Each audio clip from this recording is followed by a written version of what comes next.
Hello दोस्तों। आज मैं आपके सामने नंदा देवी जी और शंकर भगवान जब कैलाश पर्वत को जाते हैं तो रास्ते में चलते चलते चलते थकान लग जाती है।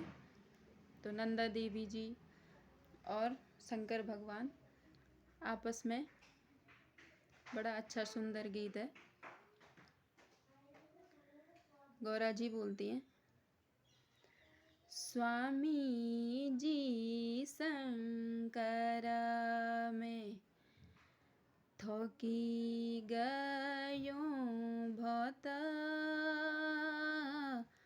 स्वामी जी शंकर में थकी गयो भत, बिसोण करुला स्वामी तिसदी बुझोला, तिसदी बुझोला।